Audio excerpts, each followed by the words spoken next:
Hello, welcome to another masterclass. So if you've been Googling UK Masters deadlines and you've been confused, I don't blame you. You're in the right place. Stay with me for the next 10 minutes and I'm going to save you months of wasted time. Hi, I'm Afsana.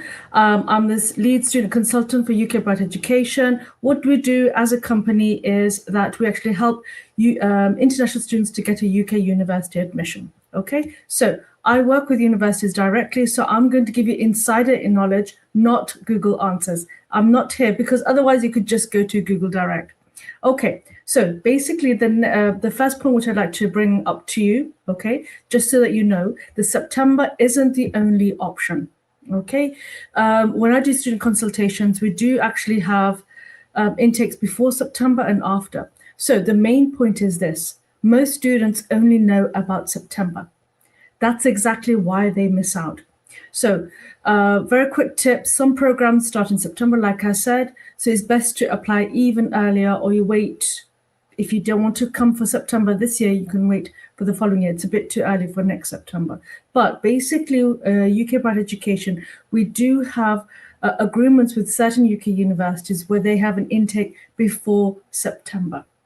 For example, we have Sunderland University where they have an intake in August. Just a few minutes ago, I WhatsApped one of my students who didn't want to go to a university. He said, I don't want to go there because there might be a possibility of an interview. He has his reasons. So then I've actually told him that, okay, we do have a university in Sunderland where credibility interview isn't required.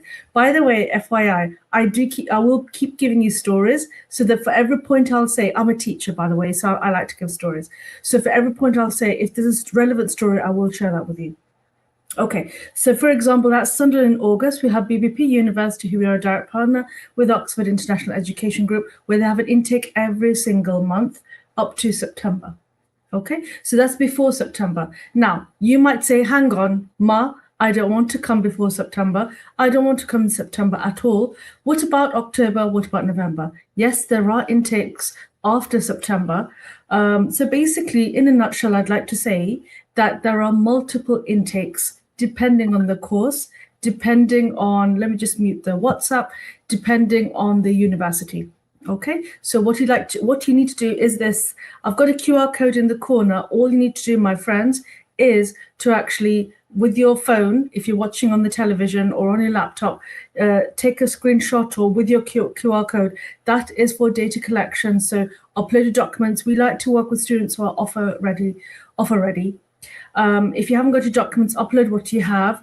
We will give you a review and feedback based on your documents, and then we'll invite you for a consultation call. It's as easy as that, free of charge. Okay, well, I've got 2 comments, so let me just quickly check. Thank you, Arzat. Thank you, Nazim Bhai. Right. Oh my goodness.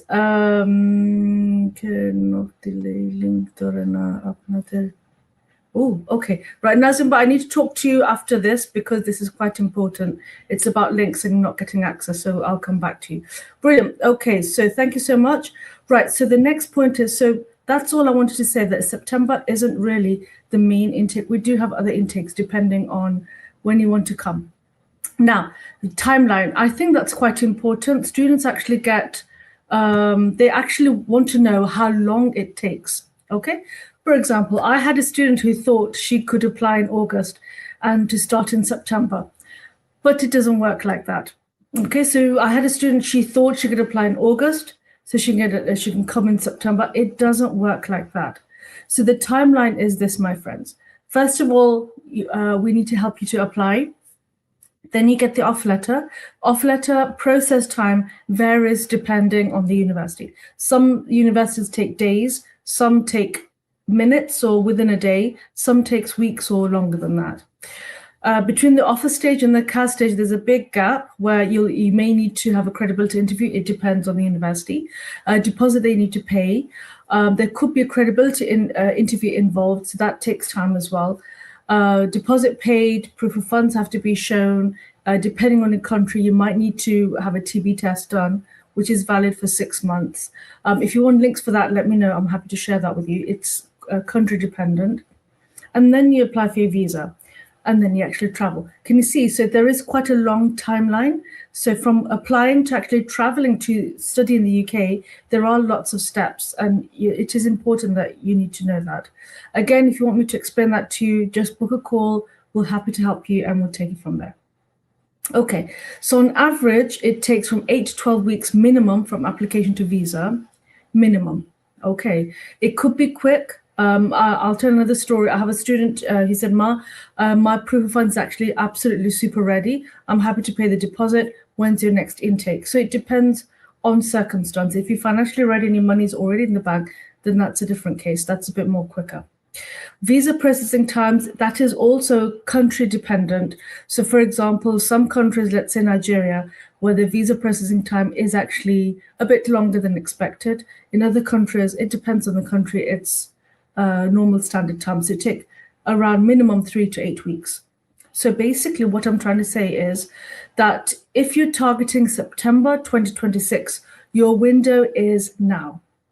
Okay, your window is now if you'd like to apply for September. Okay, let me know what you think. If that is something that you'd like to do, we would really love to help you, and that's the purpose of this live. Okay, so the next point is you don't need to have anything or everything perfect to get started. Just want to say that. So here's actually what matters first: your documents. Okay, that is the first thing that you need to be worried about. What do you need to apply? Okay, so I'm going to give you a shopping list. Number one, you need to have your international passport. If you haven't applied for it, we can't really start the process until you've got it. Your certificate and transcript, so it depends on your academic background. English proficiency, so it depends on your nationality as well. Many universities accept exemptions if you don't have IELTS, but if you need IELTS, depending on your nationality, you've got to make sure it is valid. IELTS, for example, is valid for 24 months. UKVI academic IELTS. Okay. What else do you need? A passport I've talked about. Certain MBA and professional programs, they do ask for work experience. So if you do have that, that'd be great. So work reference letter, and academic reference. Now, there's some countries where they don't issue the transcript. That's a big issue, especially for Nigeria. So I've come across two situations. Either when I do the consultation call with them, once they've chosen their subject and they know where they want to study, I tend to advise them pretty much straight away, look, I would urgently ask you to request for the transcript. So certain students says, I have to go to the university, I'll go this week and get it done. Other universities, let's say Nigeria, they actually say that they don't want to give the transcript to the student or to the agent. Okay, they want to give it to the university direct. Now I'm going to tell you another story, a sad story. It's for a De Montfort University student. If he's watching, he'll know who it is. Basically, I'm not even going to say the name of the university, but this particular university, they already sent, they do everything on a portal. So my student, he actually told me that my university from Nigeria, they've already sent the transcript. Here's a screenshot. Could you please check from your end, from the UK university, have they received it? I sent 1 email, 2 emails, 3 emails to that university. They haven't received it. Okay, so this happened in Feb. We're in April now. So then after the 3rd email, the university said, Afsana, could you please ask your student to request for the transcript to be sent again? Okay, even with proof. So it might have been lost in transmit, but the university said they haven't received it. So they actually asked if the university could send it again. Can you see how long it takes? It takes time, right? So then the student went back to his university, he requested it again. He sent the screenshot to show that it has been requested, it has been sent. I even checked the university email from Nigeria and the university in the UK. We've checked that everything's good. Then I followed it up with an email with my university in the UK, and eventually it went through. So it takes time. It takes time. Now, summer holidays are coming up. If there's strikes at your university in your country, that's another delay. So can you see, it does take time, especially transcripts, especially some parts of the world. So be aware, student copies are not really accepted. It is accepted at the admission stage, but for the actual unconditional offer and for the CAS issuance at that stage, when you want to request for your CAS, you will actually need to have the official transcript copy. That is if it applies to you. Right, okay, how does that sound? What do you think? Now, another thing which I really would like to confirm is finance. It's a big elephant in the room. I really need to make sure that that is actually in place. Now, this is where students, when I do consultations at the beginning, some students know about the financial implications, other students don't. So the right intake isn't just about dates, it's about your readiness, okay? So let me help you figure that out. When it's the consultation, I actually inform the student that the approximate cost of living in the UK, depending if you're inside London or outside London, and I actually give them the UKVI website to show them that this is the cost of living per month for 9 months. So I give them that at the beginning so they have a rough idea. Also, the cost of fees. So things like initial deposits, if another fee is required at enrollment, what is the payment plan, how much you need in the proof of funds, all that is explained in the consultation call. So not only do you have to think which intake is right for you, you've got to think of other things as well. So are your documents ready? Do you need to retake your English? One student I had, he didn't have C6 in English language, he had a D6. So he kept saying that, Ma, I've got D6, I've got D6, can I do this? Because WAEC, NECO, WASI, SSE, English language is accepted. But some universities accept C6, others accept C4. So because they're a D6, I said, look, you need to do that again, unless you want to do IELTS again. Just hold on. I'm just doing a masterclass. So that's what it is.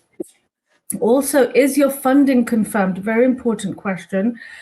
Who's going to pay for it? Is it you? Is it your parents? Is it your sponsor? Very important. Okay. And then we talk about if your course is available at your preferred intake. Okay. This is exactly what we do to help you and work through. And we do the consultation calls, which is absolutely free. So that's how it works. When I want to do a masterclass on deadlines and intakes, I thought there's just so much to talk about in 10 minutes. It's quite difficult to squeeze everything in, but that's okay. Right. Any questions so far? No question. I'm just going to quickly check the okay, it's written in Bangla, so I need to find out. It'll take me longer to read in Bangla on YouTube. Thank you, Nazim. I will read it, but it'll take me a bit longer. Just hold on. I will read it for you. Okay, so book a free consultation call. So basically all I need to say is this, my friends. Before you go, one thing I need you to do right now is to actually scan that QR code where you will get access to our Google form where you upload your documents. Very important. If you don't want to do that, that's okay. You can actually go down. Can you see you've got the WhatsApp number and you've got my email address. Just contact us by WhatsApp if you feel comfortable like that, or by email. Not a problem. So we've got 3 ways that you can contact us. It's also in the caption, so no problem. If you want to follow us or subscribe, please do just follow the button. Just click on the bell so you get weekly updates. We'll be giving you webinars on different topics, so that will help you. My team and I, we are a team. We will respond to every single message. You're not just a number here. You are a very valuable student who'd like to study in the UK.